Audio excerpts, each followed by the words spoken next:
Hello students, स्वागत है आप सभी का एक और नई वीडियो में।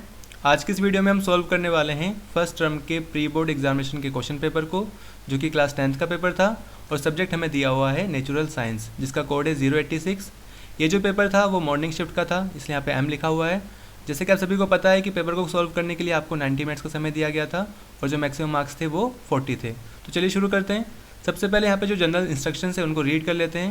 यहाँ पे लिखा हुआ है कि पेपर 3 सेक्शंस में डिवाइडेड था, ए बी सी में। ए में 24 क्वेश्चन थे, जिसमें से 20 क्वेश्चन करने थे। सेक्शन बी के अंदर 24 क्वेश्चन थे, जिसमें से भी हमें 20 क्वेश्चन अटैम्प्ट करने थे। और सेक्शन सी के अंदर 12 में से 10 क्वेश्चन अटैम्प्ट करने थे। हर एक क्वेश्चन इक्वल मार्क्स का था, यानी कि 0.8 मार्क्स का, और इसके अंदर कोई भी नेगेटिव मार्किंग नहीं थी। तो चलिए शुरू करते हैं। सबसे पहले सेक्शन ए को सॉल्व करते हैं, देखते हैं किस तरह के क्वेश्चन इसमें पूछे गए थे। यहाँ पर लिखा है कि 24 में से 20 क्वेश्चन को अटैम्प्ट करना है। तो जो पहला क्वेश्चन था वो यहाँ पर दिया गया था। फर्स्ट क्वेश्चन था, इन the given chemical equation A stand for. इस केमिकल इक्वेशन में जो ए है वहाँ पर क्या आएगा। तो आपको पता है, देखो Mg और यहाँ पे ए लिखा है, तो MgCl2 और H2। तो यानी कि मैग्नीशियम की जब हम HCl से रिएक्शन करवाते हैं, हाइड्रोक्लोरिक एसिड से रिएक्शन कराते हैं, तब MgCl2 और H2 बनता है। तो इसका राइट आंसर होगा ऑप्शन सी, HCl पहले का। सेकंड क्वेश्चन की तरफ बढ़ते हैं। सेकंड क्वेश्चन यहाँ पे लिखा हुआ है। सेकंड क्वेश्चन यहाँ पे दिया गया था कि ये एक डायग्राम को बना हुआ है। यहाँ बोला गया था कि name the compound A in the given experiment which produce CO2 when reacts with sulphuric acid. यानी कंपाउंड वो कौन सा होगा जो CO2 मतलब CO2 प्रोड्यूस करेगा सल्फ्यूरिक एसिड से रिएक्ट करने के बाद। तो metal oxide, metal carbonate, metal hydrogen carbonate या बोथ बी एंड सी। तो इसका होगा both B and C, metal carbonate भी और मेटल हाइड्रोजन कार्बोनेट भी। ये दोनों के दोनों ही क्या करते हैं, कार्बन डाइऑक्साइड गैस प्रोड्यूस करते हैं। तो इसका आंसर होगा ऑप्शन डी। ठीक है, यहाँ पे बोथ आएगा, बी एंड सी, ये राइट आंसर है। ठीक है, आगे बढ़ते हैं क्वेश्चन नंबर 3 की तरफ। यहाँ पे जो क्वेश्चन 3 है, यहाँ पे लिखा हुआ है 3 में लिखा हुआ है, a compound x reacts with sulphuric acid and produce a salt CO2। देखिए जो क्वेश्चन नंबर 3 है वो विजुअली इम्पेयर्ड कैंडिडेट के लिए था। ठीक है, पर इसको फिर भी सॉल्व कर लेते हैं। यहाँ पे वही लिखा हुआ है सेम, कि जो कंपाउंड है एक्स है वो कार्बन डाइऑक्साइड रिएक्ट करता है, प्रोड्यूस करता है सल्फ्यूरिक एसिड से रिएक्शन के बाद। तो हमें पता लगाना है कि वो कंपाउंड कौन सा है। तो इसका भी आंसर वही होगा, मेटल कार्बोनेट और मेटल हाइड्रोजन कार्बोनेट। तो इसका होगा option D, both B and C. Question number 4 की तरफ बढ़ते हैं। यहाँ पे जो क्वेश्चन नंबर 4 है वहाँ पे लिखा हुआ है, hydrogen gas is not involved when a metal reacts with what.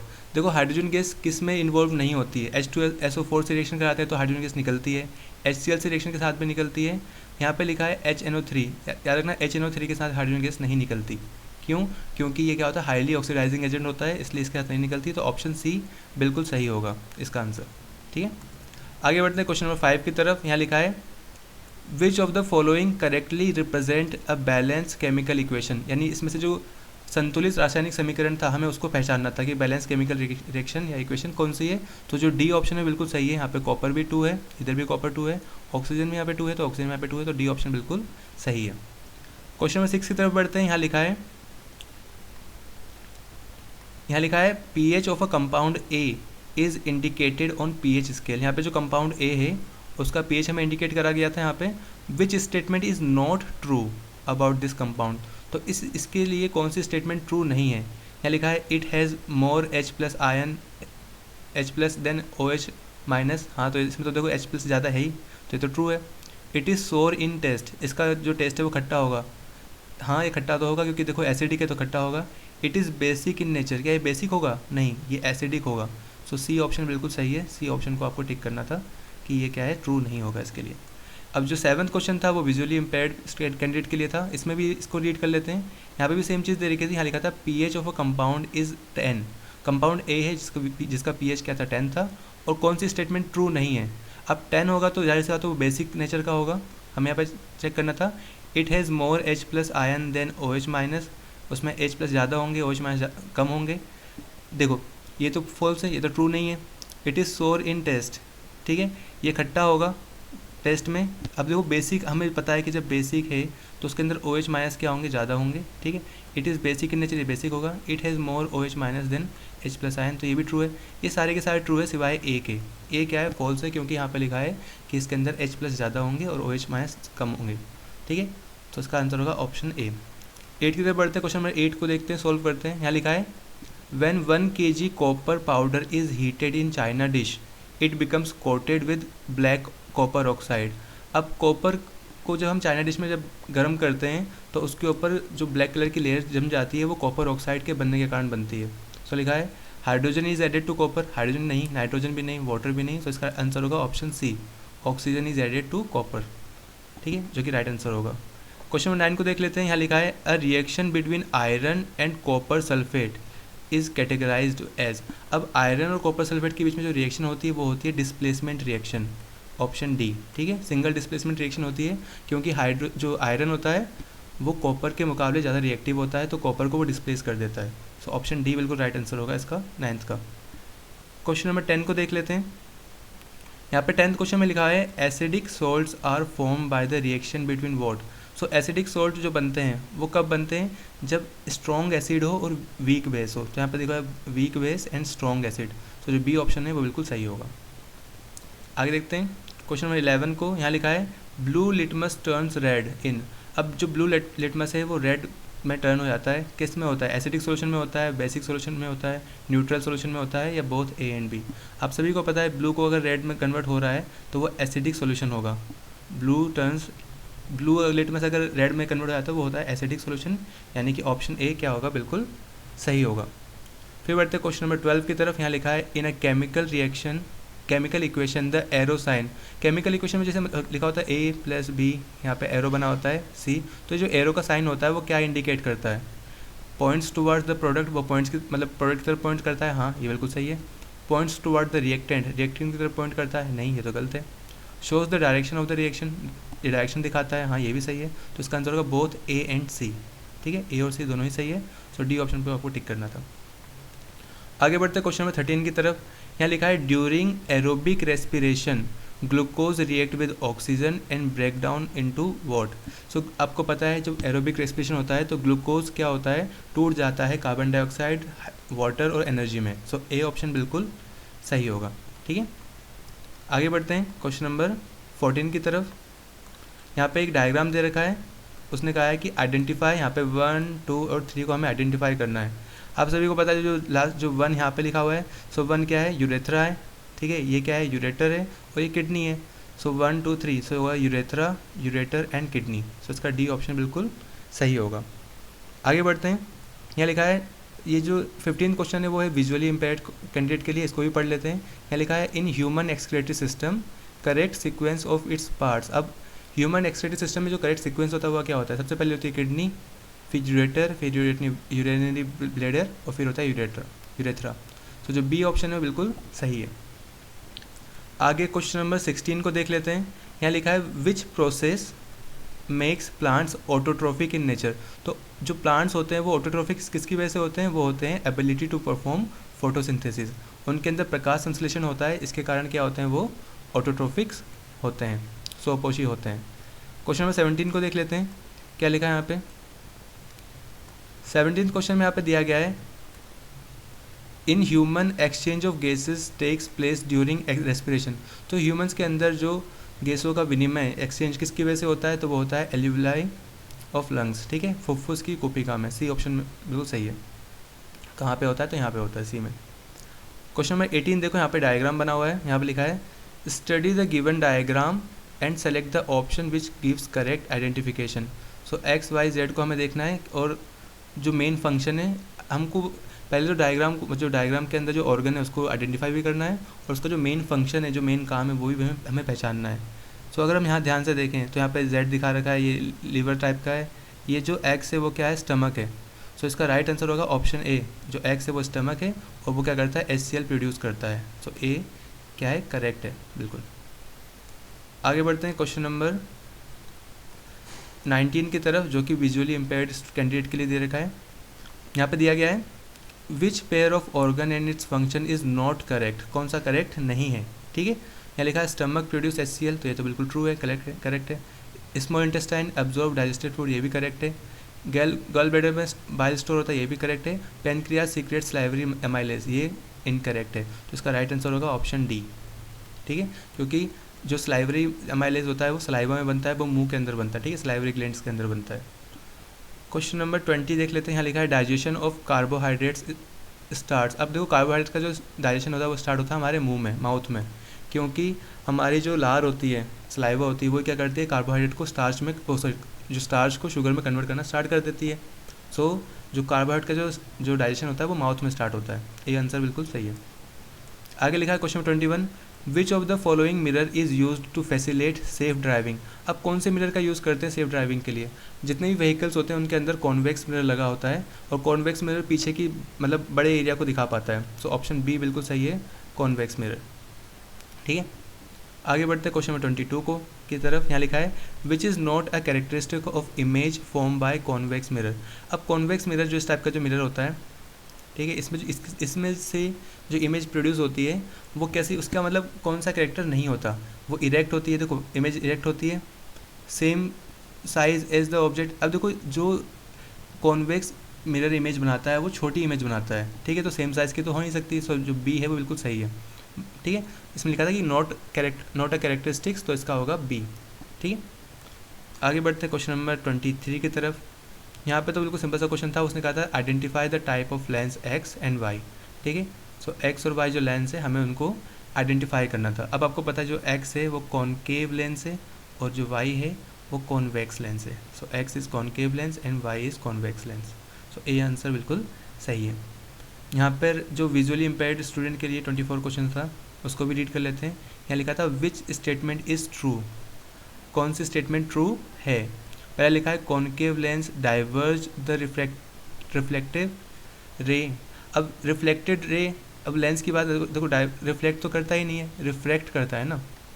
सो यहाँ आएगा convex lens converge the reflected ray of light. ये जो डी ऑप्शन है बिल्कुल सही होगा। ठीक है, क्योंकि जो कॉन्वेक्स लेंस होता है वो कन्वर्जिंग होता है नेचर में, तो इसका आंसर होगा ऑप्शन डी। आगे बढ़ते हैं क्वेश्चन नंबर 25 की तरफ। यहाँ पे लिखा हुआ है a concave mirror has a focal length 15 centimetre, what will B its radius of curvature. अब रेडियस और कर्वेचर क्या होती है, फोकल लेंथ की डबल होती है, तो अगर ये 15 है तो जो रेडियस और कर्वेचर क्या होगी, 30 होगी। सो ऑप्शन सी बिल्कुल सही है।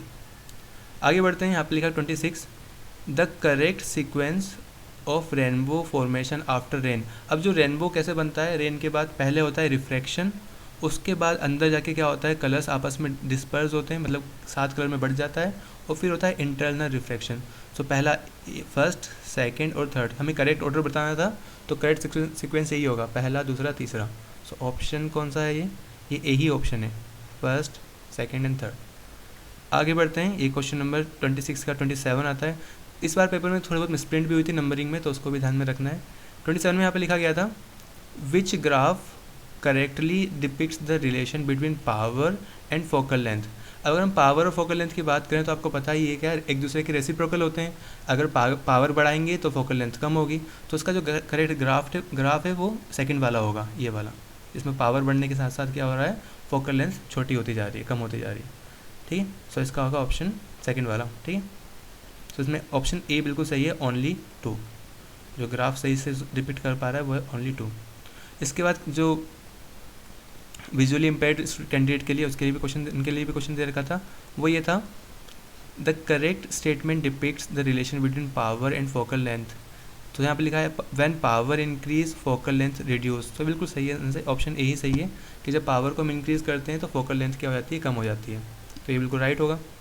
आगे बढ़ते हैं क्वेश्चन नंबर 29 की तरफ। यहाँ लिखा है magnification produce by a rear view mirror fitted in vehicle is less than 1, is more than 1, is always equal to 1, या कैन बी मोर और लेस देन 1। अब देखो रियर व्यू मिरर में जो इमेज बनती है वो हमेशा छोटी बनती है, ठीक है, तो उसका जो मैग्नीफिकेशन क्या है वो कम होगा, तो आएगा less than 1। Magnification is always less than 1। So option A बिल्कुल सही है। आगे देखते हैं क्वेश्चन नंबर 30 को। क्वेश्चन नंबर 30 में यहाँ पे लिखा हुआ है in the following setup a beam of white light incident on a prism ए। यहाँ पे प्रिज्म ए में क्या वाइट लाइट गई थी यहाँ से, और फिर वहाँ से फिर which statement is true about the setup. कौन सी स्टेटमेंट ट्रू होगी? पहला है rainbow is formed on the screen. Screen ये जो है इस पर रेनबो बन जाएगा, नहीं बनेगा, बिल्कुल दिख रहा है, जाहिर सी बात है। यहाँ पर पहले जो कलर्स है वो यहाँ पे क्या है, डिस्पर्स तो होंगे, फिर दोबारा से यहाँ पे कन्वर्ज हो जाएंगे, यानी सिर्फ वाइट लाइट यहाँ पे दिखाई देगी स्क्रीन पे। So bright colour rainbow is form, नहीं, ये भी नहीं होगा। Beam of white light emerging out of the prism B. So B में से क्या है, वाइट लाइट निकलेगी, तो सी ऑप्शन बिल्कुल सही है। ठीक है, जो कि इसमें आएगा। फिर दे रखा है क्वेश्चन नंबर 31, वही है विजुअली इम्पेयर्ड कैंडिडेट के लिए दे रखा है। तो यहाँ पे लिखा है 31 में, due to which phenomena of light the sun appears red during sunset and sunrise, यानी किस कारण, किस घटना की वजह से सूर्यास्त और सूर्योदय के समय जो सूर्य है वो लाल रंग का दिखाई देता है, तो वो होता है स्कैटरिंग ऑफ लाइट की वजह से, प्रकाश के प्रकीर्णन की वजह से। ठीक है, ठीक है, तो इसका राइट आंसर होगा ऑप्शन सी। फिर आते हैं सेक्शन बी पे। सेक्शन बी में भी वही 24 क्वेश्चन है, जिसमें से हमें मतलब 20 क्वेश्चन को अटैम्प्ट करना था। सो यहाँ पे 32 क्वेश्चन है वो यहाँ पे देखा दिया हुआ है, identify X and Y in the given chemical equation. यहाँ पर ये केमिकल इक्वेशन है, इसके अंदर हमें बता रखा है एनोड और कैथोड दे रखा है, इस तरफ एनोड इस तरफ कैथोड है। तो हमें पता लगाना है कि एक्स और वाई पे क्या क्या होगा। अब देखो ये जो है ये इलेक्ट्रोलिसिस ऑफ वाटर है, ये जो रिएक्शन है, ठीक है। तो आपको पता होना चाहिए कि इलेक्ट्रोलिसिस ऑफ वाटर के अंदर क्या होता है, एनोड के ऊपर ऑक्सीजन जम जाता है और कैथोड के ऊपर हाइड्रोजन। ठीक है, सो एक्स पे ऑक्सीजन है और कैथोड उस पे क्या है, वाई है हाइड्रोजन। सो ऑप्शन ए बिल्कुल सही है। यहाँ पे 23 क्या है, विजुअली इम्पेयर्ड कैंडिडेट के लिए था। यहाँ पे लिखा हुआ है, इंग्लिश में पढ़ लेते हैं। यहाँ लिखा है which statement is true about electrolysis of water. अब इलेक्ट्रोलिसिस ऑफ वाटर हम करते हैं तो कौन सी स्टेटमेंट बिल्कुल ट्रू है। यहाँ लिखा है oxygen gas collected at anode, oxygen anode पे कलेक्ट होती है, हाँ तो ये ट्रू है। Hydrogen gas collected at cathode, तो ये भी बिल्कुल ट्रू है। ठीक है, oxygen gas collected at cathode, नहीं ये फॉल्स है, ये भी फॉल्स है। यहाँ लिखा है amount of hydrogen gas collected is more then oxygen, हाँ ये बिल्कुल ट्रू है, क्योंकि हाइड्रोजन गैस की जो अमाउंट होती है वो ऑक्सीजन से ज़्यादा होती है हाइड्रोलिसिस इलेक्ट्रोलिसिस ऑफ वाटर में। ठीक है, सो इसमें जो ऑप्शन 1, 2 और 5 ये तीनों के तीनों ही क्या है, ट्रू है। सो यहाँ पे 1, 2, 5 किस में है, 1, 2 और 5 ये फर्स्ट वाले में ही है। सो इसका भी ए ऑप्शन बिल्कुल सही होगा। आगे देखते हैं क्वेश्चन नंबर 34 को। यहाँ पे लिखा हुआ है some amount of HCl is added to the solution MgO, यानी मैग्नीशियम ऑक्साइड के सॉल्यूशन के अंदर हमने कुछ अमाउंट ऑफ HCl डाला है, for which a given graph is drawn. इसके बाद ये ग्राफ को हमने ड्रॉ किया यहाँ पे। As per the graph when the solution become highly acidic during the experiment, यानी वो बता रहा है कि किस समय जो सॉल्यूशन है वो सबसे ज़्यादा एसिडिक होगा। सो देखिए यहाँ पे pH ऑफ सॉल्यूशन है अभी 10 है, जैसे हमने अमाउंट ऑफ HCl ड्रॉप डाले, पहले 2 डाली, फिर 3, फिर 4, फिर 5, तो क्या हुआ, वैसे ही उसका जो pH है वो कम होता गया। ठीक है, तो बोला कि सबसे हाईली एसिडिक कब होगा, जब सबसे ज़्यादा उसका pH कम होगा। तो यहाँ पे ऑप्शन में दे रखा है आफ्टर 2 ड्रॉप्स। अब 2 ड्रॉप्स में के बाद तो pH इतना था, तो ये तो होगा नहीं। यहाँ पे लिखा है आफ्टर 1 ड्रॉप, तो ये भी नहीं होगा। सो आफ्टर 8 ड्रॉप्स, जितनी ज़्यादा ड्रॉप्स डालेंगे हम HCl की, उतना ज़्यादा वो सोल्यूशन क्या होगा, एसिडिक होगा। तो ऑप्शन डी बिल्कुल सही है। यहाँ पर विजुअली इम्पेयर्ड कैंडिडेट के लिए ऑप्शन क्वेश्चन नंबर 35 दे रखा है। यहाँ लिखा है the common name of calcium oxychloride, जो कैल्शियम ऑक्सीक्लोराइड का जो कॉमन नेम है वो क्या होता है, तो वो होता है ब्लीचिंग पाउडर। ठीक है, CaOCl2 का कॉमन नेम होता है ब्लीचिंग पाउडर। ठीक है, आगे बढ़ते हैं क्वेश्चन नंबर 36 की तरफ। यहाँ लिखा है aluminium oxide is an atmospheric oxide. देखो एल्यूमिनियम ऑक्साइड एटमॉस्फेरिक ऑक्साइड नहीं, एम्फोटेरिक होता है। यहाँ पे हल्की सी मिसप्रिंट है। ठीक है, सो एल्यूमिनियम ऑक्साइड एम्फोटेरिक होता है क्योंकि वो एसिड से और बेस से दोनों से रिएक्शन कर लेता है। तो इसका ऑप्शन सी होगा कि एल्यूमिनियम ऑक्साइड एम्फोटेरिक ऑक्साइड इसलिए होता है because it reacts with both acid and base. So C option बिल्कुल सही होगा। आगे बढ़ते हैं क्वेश्चन नंबर 38 की तरफ। यहाँ पर कुछ क्वेश्चन जो ऐसे हैं ना, वो बिल्कुल ऐसे हैं जिसमें नंबर्स क्या है आगे पीछे हैं, तो थोड़ा ध्यान से देखना, कुछ मिसप्रिंट भी हो सकती है, उनको देख लेना। मैं वैसे आंसर बता रहा हूँ कि आंसर किसके सही है, क्या गलत है, क्या सही है। सो क्वेश्चन नंबर 38 में यहाँ पे लिखा है which is correctly matched in column 1 and with column 2। सो कौन कौन सी करेक्टली मैच है हमें वो देखना है। Iron forms black substance on exposure, iron black substance मतलब ब्लैक सब्सटेंस बनाता है, नहीं बनाता। मरकरी हाईली मेलेबल, बिल्कुल नहीं। Gold liquid at room temperature, ये भी नहीं है। Sodium stored in kerosene oil, तो ये बिल्कुल सही है। ठीक है, डी ऑप्शन बिल्कुल सही है, क्योंकि सोडियम को हम केरोसिन के ऑयल के अंदर ही क्या है, स्टोर करके रखते हैं, क्योंकि वो हाईली रिएक्टिव होता है, ऑक्सीजन से रिएक्ट कर लेता है वो। क्वेश्चन 38 देख लेते हैं। यहाँ लिखा है the correct formula of washing soda. Washing soda का जो करेक्ट फॉर्मूला होता है वो होता है मतलब सोडियम कार्बोनेट डॉट 10H2O। ठीक है, सो इसका जो राइट फॉर्मूला होगा वो होगा Na2CO3.10H2O, जो कि ऑप्शन बी है यहाँ पे। ठीक है, आगे बढ़ते हैं क्वेश्चन नंबर 39 की तरफ। 39 में यहाँ पे दे रखा है कि this sign is pasted on the container of a solution what does it indicate, ये जो साइन होता है वो कई सॉल्यूशन पे आपको दिख जाता है, कई एसिड पे कई बेस पे। तो इसका मतलब क्या होता है, इसका मतलब होता है कि जो सॉल्यूशन है वो हाईली कोरोसिव है, ठीक है, और वो हमारे लिए हार्मफुल है। सो ऑप्शन बी बिल्कुल सही है, the solution is highly corrosive in nature दस वेरी हार्मफुल फॉर अस, ठीक, टू अस। इसके बाद क्वेश्चन नंबर 40 जो कि विजुअली इम्पेयर्ड कैंडिडेट के लिए है, उसको भी देख लेते हैं। यहाँ लिखा है a warning sticker is usually pasted on the acid and base container, what does it sticker indicate. उसी क्वेश्चन को यहाँ पे दे रखा है, तो इसका आंसर भी बी है, the solution is highly corrosive in nature that's very harmful to us. आगे बढ़ते हैं, यहाँ पे लिखा है क्वेश्चन नंबर 41 से 45 के लिए दो कथन है, यानी वही है अजर्शन और रीज़न वाले क्वेश्चन सही है, जिसको हमें ध्यान से पढ़ना है और फिर सॉल्व करना है, ठीक है। यहाँ पर अगर आपका अजर्शन और रीज़न बिल्कुल ट्रू हो और जो रीज़न है वो करेक्ट एक्सप्लेन करे अजर्शन मतलब अजर्शन को, तो हमें ए पे टिक करना है। अगर दोनों ही सही हो और रीज़न ठीक से एक्सप्लेन नहीं कर पा रहा हो अजर्शन को, तो हमें बी पे टिक करना है। और अगर ए ट्रू हो और आर फॉल्स हो तो सी पे, और अगर ए फॉल्स हो और आर ट्रू हो तो डी पे। तो पहला यहाँ पे देख लेते हैं, 41 का दे रखा था, यहाँ पे अजर्शन क्या था कि on heating colour of copper sulphate salt changes from blue to white. तो ये बिल्कुल ट्रू है कि कॉपर सल्फेट का जो सॉल्ट होता है उसका जो कलर है वो गर्म करने पे ब्लू से वाइट में कन्वर्ट हो जाता है। रीज़न क्या दे रखा है इसके लिए, copper sulphate loses water of crystallisation on heating. तो ये भी ट्रू है और करेक्टली एक्सप्लेन भी कर पा रहा है, तो इसके लिए हमें ए पे टिक करना पड़ेगा। 41 पे हमें ए पे टिक करना पड़ेगा क्योंकि इसके लिए दोनों ही सही है और जो रीज़न दे रखा है वो करेक्टली एक्सप्लेन कर पा रहा है अजर्शन को।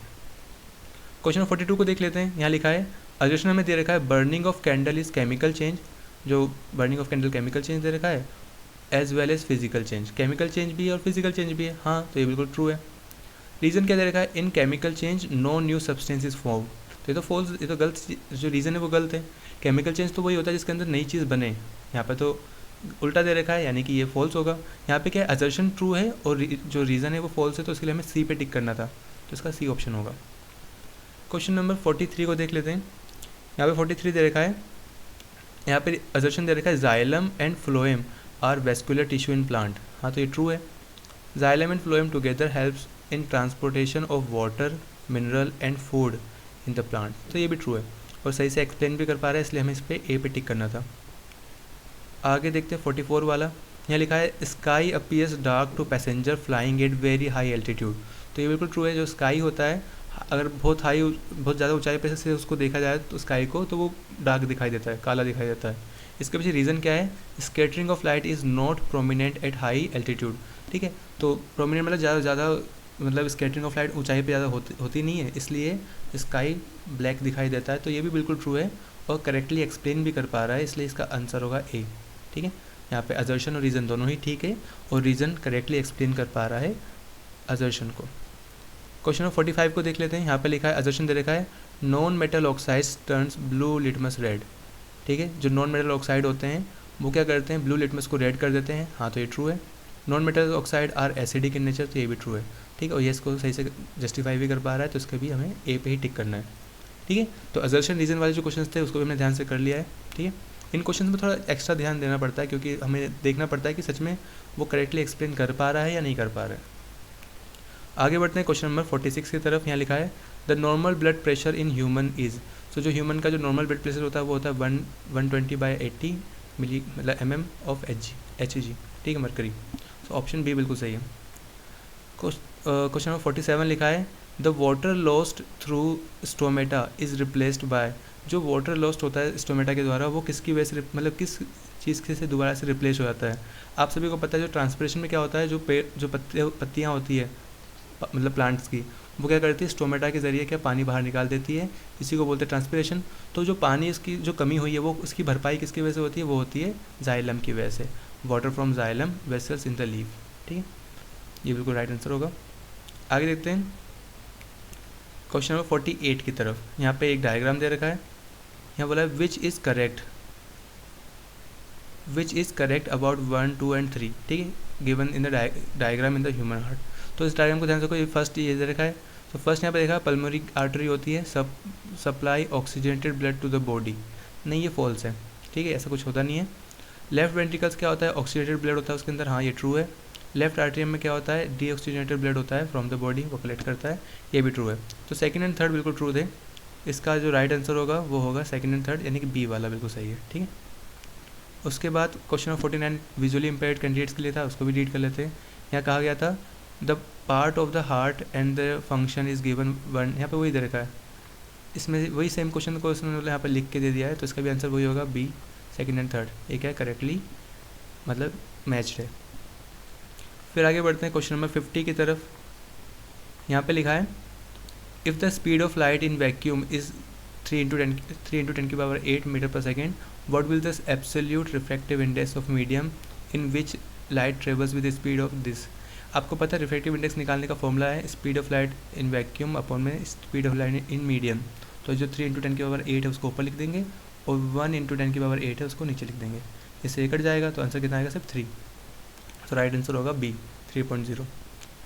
आगे बढ़ते हैं क्वेश्चन नंबर 50 की तरफ। यहाँ लिखा है an object is placed at the distance of 25 centimetre in front of a concave mirror of the focal length of 20 centimetre, the image will be formed. आपको पता है अगर मान लो कॉन्केव मिरर है और उससे उसकी जो फोकल लेंथ है वो 20 सेंटीमीटर है और 25 सेंटीमीटर पे क्या रखा है, किसी ऑब्जेक्ट को रखा है, तो वो क्या सेंट्रल ऑफ कर्वेचर और फोकल लेंथ के बीच में रखा हुआ ऑब्जेक्ट है, तो उसकी जो इमेज बनेगी वो क्या बनेगी बियॉन्ड सी, वो सी से भी पीछे बनेगी।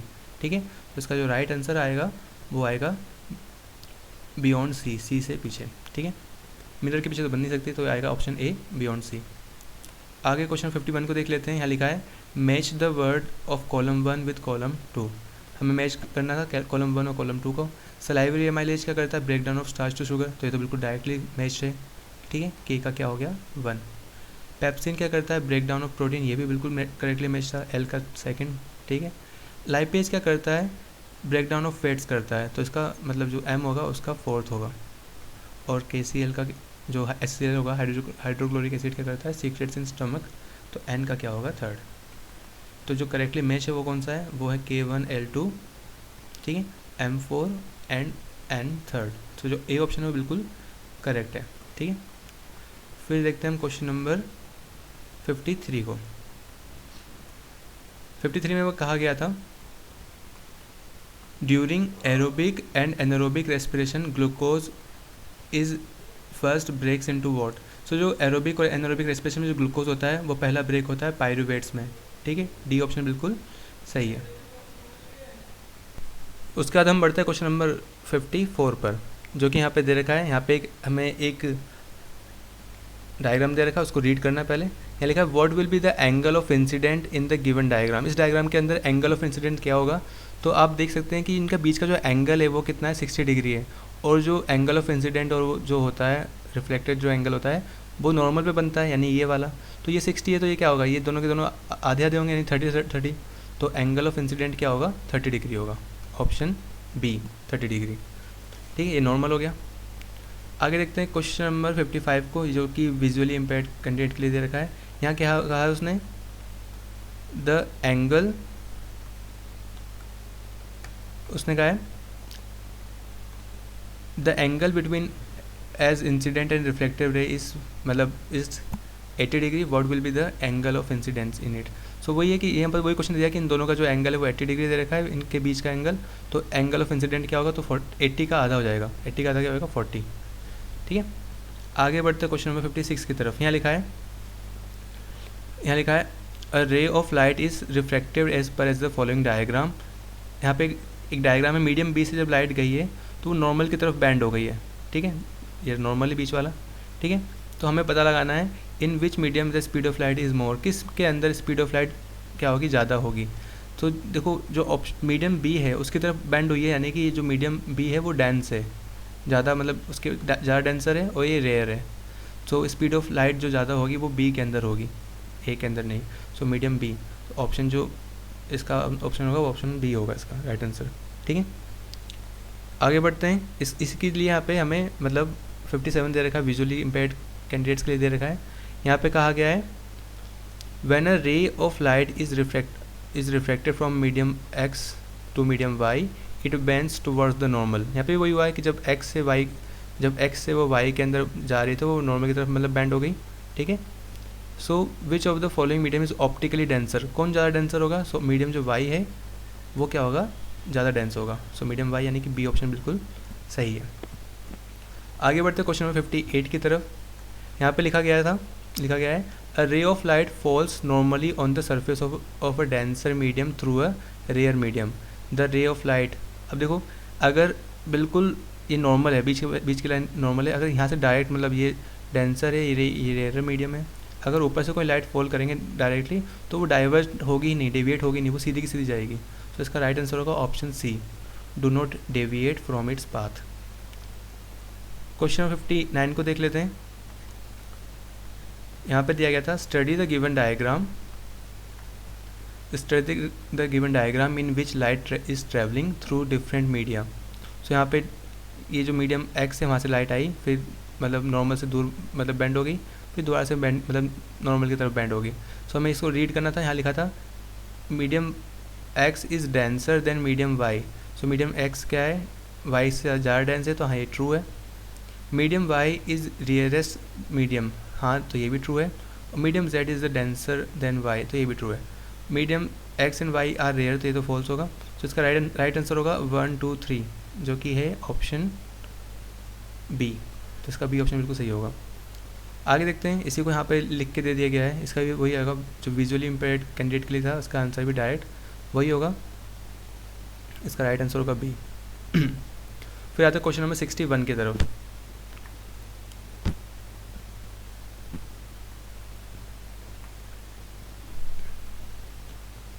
क्वेश्चन 61 में यहाँ पे दे रखा है the power of the given lens is 2D, it's focal length will be what. So जो पावर और फोकल लेंथ का अगर हम देखें तो पावर और फोकल लेंथ क्या होती है, एक दूसरे की रेसिप्रोकल होती है, ठीक है। तो इसको अगर ये 2D दे रखा है तो मतलब अगर हम फोकल लेंथ निकालेंगे, हमें पावर गिवन है तो 1/p हो जाएगी, विच इज़ 1। अगर एक को अगर हम 2 से डिवाइड करेंगे तो आएगा 0.5 मीटर, और इसको हमें कन्वर्ट करना पड़ेगा सेंटीमीटर में, तो क्या आएगा, इसका आ जाएगा 50 सेंटीमीटर। जब उसको हम मतलब कन्वर्ट कर देंगे 100 से मल्टीप्लाई कर देंगे तो सेंटीमीटर में कन्वर्ट हो जाएगा। तो राइट आंसर होगा ऑप्शन डी 50 सेंटीमीटर प्लस का, ठीक है। आगे देखते हैं question number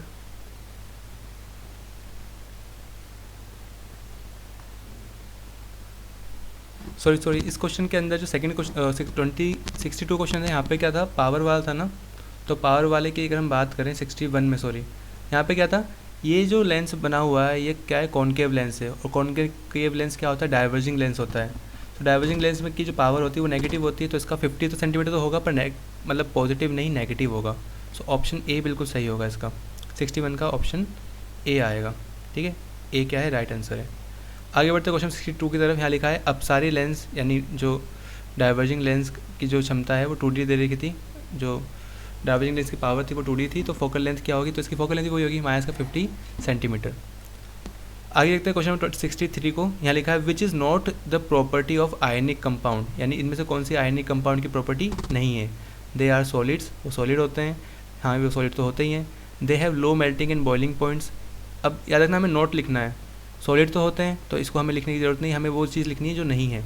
they have low melting and boiling point, हाँ तो ऐसा बिल्कुल नहीं होता, उनका जो मेल्टिंग पॉइंट और बॉइलिंग पॉइंट क्या होता है, ज़्यादा होता है, तो ये हो सकता है answer. They are soluble in water, हाँ ये सोल्यूबल तो होते ही हैं। They are good conductors of electricity, देखो आयनिक जो कंपाउंड्स होते हैं जब अगर वो पानी में मिक्स नहीं होते हैं तो कंडक्टर नहीं होते हैं, पर पानी के अंदर मिक्स अगर लिक्विड फॉर्म में होते हैं तो कंडक्टर्स होते हैं।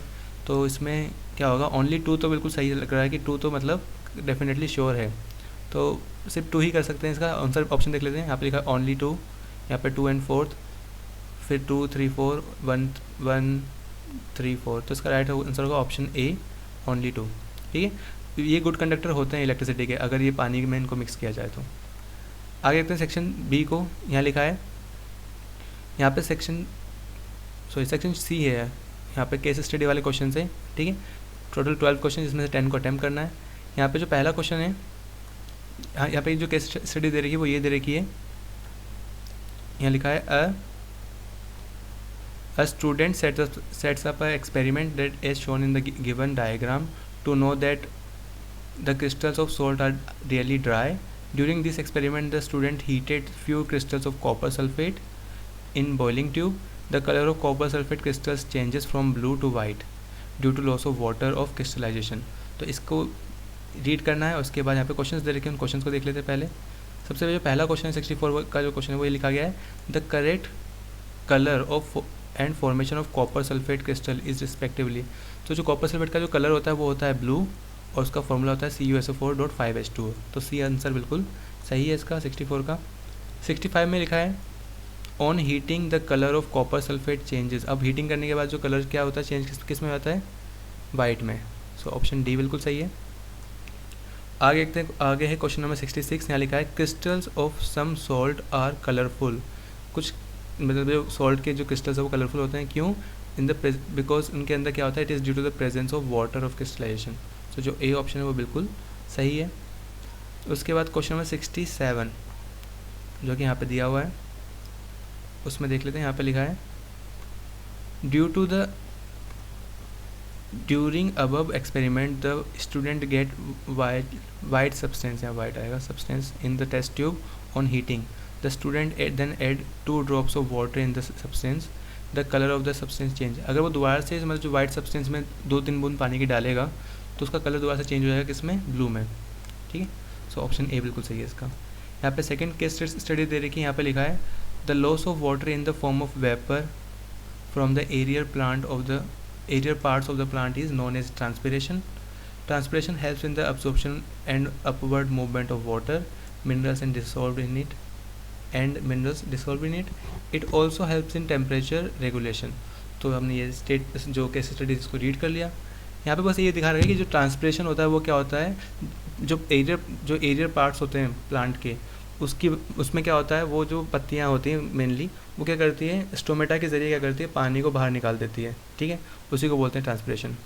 अब यहाँ पे 68 का क्वेश्चन यहाँ पे लिखा है the loss of water in the form of vapour from aerial parts of the plant is known as transpiration. ये सिंपल सी बात है, इसका राइट आंसर होगा ऑप्शन ए। 69 क्वेश्चन यहाँ पे लिखा है which is not the function of transpiration. मतलब ट्रांसपिरेशन का फंक्शन क्या नहीं है इसमें से, ये टेम्परेचर रेगुलेशन ये भी है, ये भी है, ये भी है, help in the downward movement of water ये नहीं। सो डी आंसर होगा इसका। ठीक है, ऑप्शन डी पे हमको टिक करना है। उसके बाद क्वेश्चन नंबर 70 यहाँ पे लिखा है which tissue help in transpiration of water. कौन सा टिश्यू हेल्प करता है ट्रांसपोर्टेशन ऑफ वाटर, पानी को यहाँ से वहाँ ले आने के लिए जाइलम टिश्यू यूज़ होता है। सो ऑप्शन बी बिल्कुल सही है। ठीक है, 71 यहाँ पे दे रखा है transpiration is generally takes place in plants through. अब ट्रांसपिरेशन किसकी वजह से होता है, वो होता है स्टोमेटा की वजह से। ठीक है, ऑप्शन सी। उसके बाद केस स्टडी 3 यहाँ पे दे रखी है। यहाँ लिखा है when light travelling obliquely from one medium to another, the direction of propagation of light in second medium changes. This phenomena is known as refraction of light. ठीक है, तो रिफ्रैक्शन ऑफ लाइट क्या होता है वो हमें यहाँ पे बता रखा है। उसके बाद कुछ क्वेश्चन पूछे गए हैं। 72 क्वेश्चन में लिखा है when light travels from air to water.